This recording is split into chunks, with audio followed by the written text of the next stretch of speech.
आदाब, मैं हूं अरताश सैयद। उम्मीद है आप सब खैरियत से होंगे।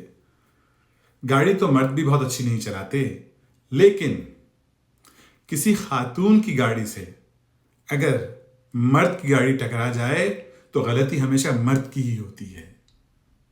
ये मेरे साथ हुआ। खातून ने सिग्नल नहीं देखा, मैंने खातून को नहीं देखा और बस गाड़ी टकरा गई। पुलिस वाला आया, उसने मुझसे पूछा क्या हुआ, कैसे हुआ। मेरे जहन में ये गाना आ गया, ना इसने सिग्नल देखा ना मैंने इसको देखा, ना इसने सिग्नल देखा ना मैंने इसको देखा, एक्सीडेंट हो गया, रब्बा रब्बा इंश्योरेंस बढ़ गई मेरे अब्बा। बढ़ गई इंश्योरेंस, उसकी बढ़ गई, मेरी बढ़ गई थोड़ी सी।